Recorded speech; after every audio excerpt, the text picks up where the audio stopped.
Hi, I'm Elijah, and today I'm going to be telling you why people with ADHD should try digital minimalism and why it's more enjoyable than just scrolling on your phone. Let's start off with a quick definition of digital minimalism. The idea comes from Cal Newport's book with the title Digital Minimalism, and he gives a really boring and wordy definition, which I'll read out for you guys and then I'll tell you guys my one afterwards. Digital minimalism is a philosophy of technology use in which you focus your online time on a small number of carefully selected and optimized activities that strongly support things you value and then happily miss out on everything else. And here's my definition. Digital minimalism is choosing to use your phone and computer less so that you can spend more time doing things that you love. This can look a lot of different ways. For example, some people who choose to become digital minimalists decide I'm gonna ditch my phone entirely. For example, I met a guy called James who is a graffiti artist, and he only used a brick phone because he just wanted to be able to live in the moment really well and spend time focusing on his art and spreading positive messages through that. And then you get the other end of things where some people just delete all the apps on their phone that they find the most distracting.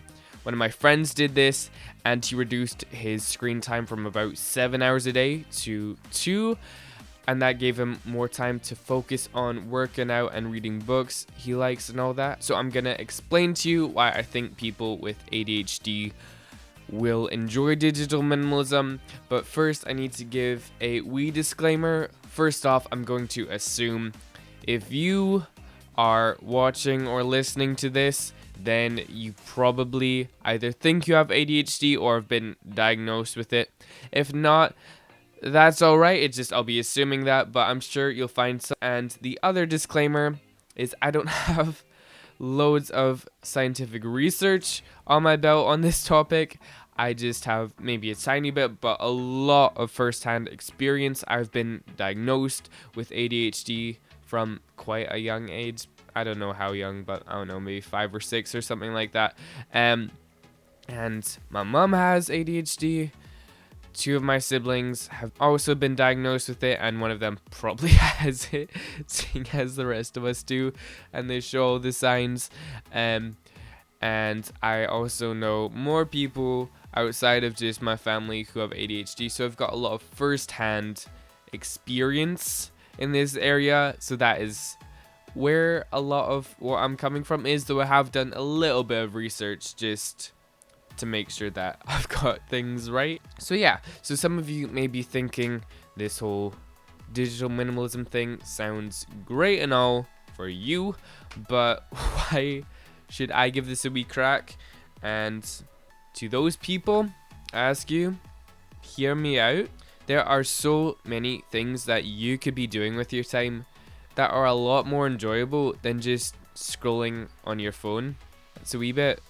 It's not the most rewarding thing, really. It is a little bit, but it's not the most. For example, my wee brother, he's 14, and even if he was allowed social media, he wouldn't really want it because he wants to focus on the things that he enjoys doing. He spends his time like exploring new philosophical ideas, creating whatever pops into his head with whatever's on hand, and catching bugs, living his best life. People with ADHD often have like all sorts of interests. We're often like really creative. We're like, oh, I want to do that. Oh, I want to do that thing, or I want to explore that idea, or whatever it is. I know, like, for some people, like my younger brother, he wants to learn everything from me. I just want to like try as much as I kind of want to be like, oh, I want to do that. I want to do that. And the problem is with phones and ADHD, I can't do everything that I would like to if I'm just looking at my phone all the time. If you want to be able to try new things, explore new ideas, then social media isn't really that good of a place to do it. It's very surface level and trying to keep you distracted, but not really helping you out that much. If you have ADHD, you've probably had a lot of things that you've tried, whether that's like a bunch of instruments, or I don't know, maybe a lot of board games or video games or whatever it is, but you've got probably something that you're quite invested in already, and probably new things that you want to try or new things and ideas that you want to explore. So I suggest that you actually spend time doing those things instead of looking at your phone.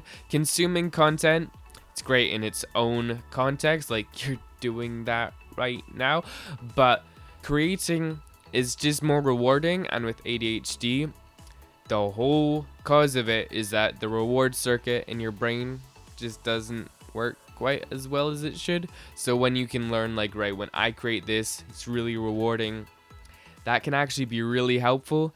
That's why I think people with ADHD will really enjoy digital minimalism, because they'll have more time to focus on the things that they actually enjoy and find quite rewarding. So yeah, I want to challenge you today, not like to put down your phone and be like, what am I gonna do? I just want to challenge you to go do something that you love. Go like bake something new. Go learn a new song on guitar. Go for a run. I don't know. Go paint something. Write a poem, even if it's bad. Go try something that you've always wanted to, or learn something that you've always wanted to learn about. I don't know. Just go do something that you want to do that's either off your phone or really gives you value. For example, like I do editing on my computer, and that gives me value. And digital minimalism is all about using devices and the internet where it does give you value. So for me personally, I'm probably gonna like learn some new or continue learning skateboard tricks and climb a tree. I don't even know. I might bake something tonight. We'll find out. I don't know. But anyway, have a cracking day and go do something that you love.